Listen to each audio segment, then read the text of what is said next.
L'épisode 8 de Jujutsu Kaisen saison 3 est sorti et est-ce qu'on n'est pas encore sur une nouvelle masterclass? Voilà, évidemment, je parle de l'introduction du personnage de Higuruma que j'aime beaucoup. Voilà, pourquoi je l'aime beaucoup. Déjà, je trouve le design incroyable. Le design est méga sobre, mais c'est un personnage qui a une gueule. Tu vois, il a une gueule que tu reconnais entre mille. Tu sais, il n'y a pas de franfreluche, il n'y a pas de froufrou. C'est sobre, c'est un mec en costard avec une tête à moitié dépressif. J'adore. Surtout qu'il a un look. Il pourrait être aussi bien un méga méchant qu'un mec comme ça. Et en plus, on voit dans l'épisode qu'il est un petit peu entre les deux. Donc, j'adore déjà son design, j'adore son look, j'adore sa sobriété. Et j'adore aussi l'histoire que ça raconte. Voilà, le qu'est-ce que ça raconte est de retour. Mais quel personnage. Voilà, j'avais très hâte de le voir en animation. Et son chapitre d'introduction est vraiment magnifiquement adapté dans cet épisode. Franchement, je trouve que niveau mise en scène et même animation pure, on est à un level long métrage, je trouve. Voilà, et je vais lancer un débat. Est-ce que je vais lancer un débat? Je vais lancer le débat. Je mets les deux plats dedans, les deux pieds dans le plat. Je sais qu'il y a beaucoup de gens qui maxent un petit peu Ufotable sur Demon Slayer. Et c'est vrai qu'ils ont sublimé le manga. C'est vrai. Mais ce qu'ils sont en train de nous faire, Mappa, sur Jujutsu Kaisen, je trouve que c'est encore à un autre level. C'est pas juste joli. C'est pas juste musique de fou et tout. Non, c'est bien mis en scène. C'est un vrai truc hyper qualitatif. Tu sens qu'ils ont mis du soin, du détail. Tout est pensé au millimètre. Des fois, il n'y a pas de dialogue, il n'y a pas de musique. Et par la mise en scène, tu comprends que ça te raconte un truc. Voilà, je trouve que le boulot qui a été fait sur l'adaptation de Jujutsu Kaisen sur cette saison sublime réellement l'arc de la traque meurtrière, qui en manga, encore une fois, je l'avais dit, m'avait pas spécialement convaincu. Mais là, pour le coup, je suis dedans à fond. Et j'ai même l'impression que je comprends mieux la traque meurtrière en animé qu'en manga, pour le coup.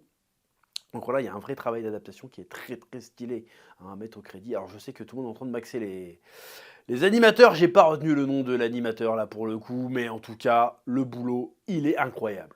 Alors je sais qu'il y a pas mal de gens qui pensent, et j'en faisais partie, il y a encore pas très longtemps, qui pensent que Jujutsu Kaisen, finalement, ça parle un peu de rien. En mode, il n'y avait pas vraiment de ligne directrice dans le manga, et la fin conclut rien. Alors c'est pas tout à fait faux, mais c'est quand même pas vrai. Si tu vois ce que je veux dire. Jujutsu Kaisen, ça parle de quoi, globalement?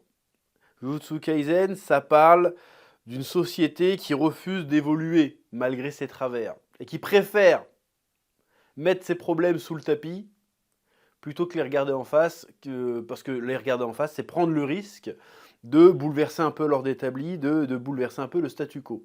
Voilà, c'est ça l'histoire de Jujutsu Kaisen. En réalité, c'est tout le problème qu'il y a avec le personnage de Gojo d'ailleurs, c'est que Gojo, il a le pouvoir de changer les choses, mais en même temps, c'est celui qui fait que les choses restent telles qu'elles sont. Donc il a toujours le cul entre deux chaises. Voilà, c'est-à-dire qu'il peut bouleverser les choses, mais comme il ne sait pas ce qu'il va proposer sera forcément mieux, eh ben il est toujours à la limite. Il fait genre non, je peux pas bouleverser le monde comme ça, je vais le faire en douceur en formant des élèves. C'est un peu c'est le sujet. Eh ben on est encore dans ce sujet-là avec le personnage d'Iguruma. Sauf que là où ça se limitait un petit peu avec des personnages comme Gojo et Yuji, où ça se limitait à le monde de l'exorcisme, là, ça parle du monde civil, du monde humain classique. Notamment avec, en s'attaquant par exemple, le monde auquel s'attaque, qui intéresse Iguruma, c'est le monde de la justice, notamment japonaise. Et il balance une stat, je ne sais pas si elle est vraie, j'ai pas vérifié, vous me direz, que 99,9% des mecs accusés au Japon sont condamnés. Bon, y en a qui diront c'est bien, y en a qui diront c'est pas bien. Bon, c'est pas le sujet. Et le Higuruma, il fait bah non, c'est injuste. Et donc lui, il essaye comment dire, de faire mentir les stats. Il essaye de modifier le système, ou plutôt c'est pas ça. Il veut pas modifier le système, il veut prouver que le système peut fonctionner. C'est pour ça qu'il s'échine à défendre des cas insauvables, notamment le cas du personnage de l'accusé qu'il défend ici. En fait, il essaye de prouver que le système fonctionne. Parce qu'il ne veut pas admettre qu'en fait le système est pourri, que le système est broken, qu'il faut tout baiser. Il ne veut pas admettre. Et donc tout l'épisode, il respecte les règles. Vas-y, je vais enquêter, je vais trouver des arguments, des contre-arguments, des pièces à conviction, des machins, des alibis bidules. Il trouve ça pour le gars. Il prouve que le gars... En tout cas, il laisse entendre... Bah si, il y a une preuve, en plus, il y a une preuve. Il prouve que le gars ne peut pas être l'assassin. Mais le système, plutôt que de dire... Bon, on s'est trompé, parce que sinon, s'ils admettent qu'ils se sont trompés, c'est-à-dire qu'il faut qu'ils fassent une remise en question, et donc, potentiellement, qu'ils chamboulent le système, préfèrent dire, non, tes preuves sont pas suffisantes, on va quand même le condamner. Parce que préserver l'apparence que le système fonctionne, c'est plus important que de rendre la vraie justice. Mais ça, je trouve ça intéressant. Je trouve ça plutôt cool. Voilà. Et puis, c'est là qu'il pète un câble, le gars. Et ce qui est logique. Parce que là, il est là en train de défendre son client il le regarde comme ça, espèce de bâtard, à cause de toi, je vais te condamner. Genre, mais c'est pas ma faute, moi je suis le seul de ton côté, là, j'essaye de te sauver ton cul depuis l'autre jour, depuis je sais pas combien de temps, et tu me regardes moi, c'est pas moi le système. Et là, peut-être qu'à ce moment-là, il s'est rendu compte que putain, ah si, en fait, c'est moi le système, parce que je joue selon les règles du système, alors que le système il marche pas, et je refuse de vraiment monter au créneau pour le changer, et du coup, bah si, en fait, c'est un peu de ma faute. Et c'est là, pétage de câble, et qui sort son énergie occulte. C'est génial, ce passage est génial, il raconte tellement de choses. En fait, pour moi, Higuruma, c'est un peu ce qu'aurait pu être Gojo s'il avait un peu tourné, s'il avait un peu mal tourné. Or, c'est intéressant aussi parce que finalement, c'est ce que c'est pas Kenjaku, mais Geto, c'est ça. C'est clairement ça, Geto. Geto, c'est la même histoire. Sauf que c'est dans le monde de l'exorcisme. Là, c'est dans le monde de la justice pour montrer que il n'y a pas que la société occulte, le monde de l'exorcisme, qui doit être profondément réformé, qui doit changer, qui doit évoluer, et qui doit se regarder en face et évoluer. C'est le monde tout court, en fait. Et ça, je trouve ça super intéressant. C'est de ça que ça parle Jujutsu Kaisen, en fait. Après, est-ce que ça tourne parfois un petit peu en rond? Peut-être. Peut-être, on peut se poser la question. C'est légitime de poser la question. Mais ça parle pas de rien. Oui. Et donc, le Higuruma, il pète un câble, visiblement, a priori, il a balancé son extension du territoire sur le jury, là. Il a fait, bon allez, on va refaire le procès.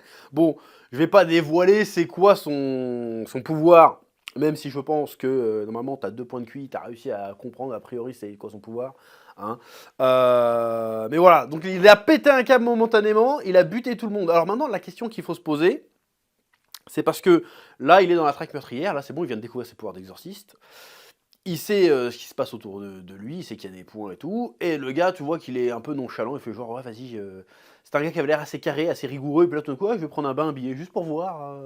Voilà, t'as l'impression qu'il est parti en couille. Et du coup, tu te poses la question, parce qu'il a buté plein d'exorcistes. Est-ce que. Bon, après, ça sera un peu expliqué plus tard, pourquoi il a buté tous ces exorcistes, j'imagine. Est-ce que du coup il a pété un câble et il réfute totalement le code moral qu'il avait avant? Ou est-ce que c'est un personnage qui a décidé de s'adapter aux nouvelles règles du jeu? C'est-à-dire qu'au moment où la traque meurtrière a commencé, les règles du monde ne sont plus les mêmes, si tu veux. Et c'était un mec qui jouait selon les règles. Donc est-ce que il a décidé d'enfreindre toutes les règles, de faire ce qui lui passe par la tête, ou est-ce qu'il a décidé de s'adapter à de nouvelles règles? Voilà. Donc c'est la question qu'il faut se poser, parce que dans un cas, bon, il est devenu un peu un méchant, et dans un autre cas, il se considère un peu comme Yuji, comme une espèce d'un rouage, mais bon, il reste le rouage d'un nouveau système, si tu veux. Donc il faut voir jusqu'où va sa rebellitude, si tu vois ce que je veux dire. Attention, je appelle à des concepts, laisse tomber. Oui. Et c'est pour tout ce que je viens de dire que la confrontation avec Yuji est super pertinente et risque d'être vraiment palpitante. J'ai hâte de voir comment ils vont adapter ça en animation. Parce que c'est vraiment, pour moi, c'est un des moments les plus forts peut-être de Jujutsu Kaisen. Voilà, j'en dis pas plus, on va dire, ah, tu spoil, je spoil pas. Voilà, je te dis que je suis hypé pour ce qui arrive. Mais ça va être intéressant parce que d'un côté, t'as Yuji qui, pareil, qui est un peu une victime d'un système et puis qui finalement se dit, bah vas-y, je suis un rouage, je fais ce que j'ai à faire. Et le Higuruma qui pensait être comme Yuji et puis qui finalement est parti vers autre chose. Ça, c'est intéressant. Voilà, c'est pertinent de les voir s'affronter. Il y a un truc à raconter avec. Du côté de Megumi, Bon, il s'est fait ken par la meuf. J'aime bien comment il a regardé mal, genre, espèce de... Je vais pas dire le mot pour pas faire démotiser, il la regarde, fait, putain, t'as vraiment une... Hein. Il fait, ouais, me regarde pas comme ça, il fait, hey, ta gueule, j'ai pas le temps là, vas-y, je vais me battre contre... Je vais me battre contre le gars avec ses tickets de caisse. J'ai oublié son nom, mais je crois que c'est ça, hein, il a des tickets de caisse. Je vais pas spoiler, mais il me semble que c'est des tickets de caisse. Pareil, le passage va être très intéressant pour autre chose par rapport au personnage de Megumi. Donc j'ai hâte de voir ça aussi. Mais voilà, l'épisode était vraiment très très bien réalisé. C'était vraiment... Je veux dire, quand l'épisode s'est fini, je fais oh non, déjà. Tu vois. Et pourtant, l'épisode était assez dense. Ah, c'était cool. Bon, quand même, en dehors de toute analyse, le mec qui était défendu par Iguruma, là, c'est vraiment le roi des cons. Je veux dire, je suis désolé, le gars, il trouve un couteau ensanglanté. Oh bah, je vais le ramener à la police, je vais le cacher chez moi. Ah, par contre, je peux pas appeler la police, que ça dérange les voisins. Et quand les flics veulent m'arrêter, je m'enfuis pour un truc qui n'a rien à voir. Bon, au bout d'un moment, tu cherches la merde. Voilà, mais en même temps, c'est intéressant parce que en fait, cette situation absurde a eu lieu parce que justement, l'accusé respectait trop les règles, même si elles étaient absurdes. C'est-à-dire que contre tout bon sens, il a préféré suivre les règles. Il trouve un couteau ensanglanté, il dit ah, je vais pas appeler la police, ça va déranger les voisins. Bah je vais le ramener chez moi. C'est absurde. Genre juste de pas déranger les voisins, c'est au-dessus de dire que t'as trouvé des preuves d'un meurtre. C'est pour montrer que la société est complètement tarée en fait. C'est fou de se dire ça. Et le mec se retrouve dans la merde. Parce que en fait, oui, en fait, si on te sort, ça veut dire que en fait, effectivement, notre système est tellement pété que t'as choisi ça tourne à l'absurde. Bah non, on va t'enfermer, c'est plus simple plutôt que de dire qu'on est absurde. Donc encore une fois, c'est super intéressant. C'est bien écrit, ce Kaizen, en fait, quand tu regardes bien. Ça veut pas dire qu'il y a des trucs un peu relous. Ça veut pas dire ça. En tout cas, sur cette histoire de Higuruma, 10 sur 10, quoi, masterclass, absolu de cinéma. D'ailleurs, le moment où il fait ça, là, Higuruma, là, bon, il y a le character acting qui est incroyable, évidemment. Futur mème. Mais c'est un mème, ça, c'est obligé. À chaque fois qu'il va avoir un truc à faire. Le mème de fou, incroyable. Bref, j'ai franchement hâte de voir la suite. Et pourtant, j'étais pas hypé à la base. Hein. Souvenez-vous, j'ai dit, moi, la traque meurtrière en manga, j'avais pas trop kiffé. Là, en animé, pour l'instant, je suis dedans. Bref, je vous laisse le soin de me dire ce que vous en pensez, comme d'habitude. Dans les commentaires, je vous rappelle aussi que la campagne du Spatule Jump est toujours en cours. Je crois qu'on n'est pas très loin des 100% là. Avant que je tourne, on était à 99%, donc peut-être qu'on a dépassé les 100% d'ici là, à ce que ça sorte. En tout cas, continuez de supporter le Spatule Jump, ça fait très plaisir, les liens sont dans la description. Et je vous dis à très bientôt pour de nouvelles vidéos sur Spatule Bro. Oui.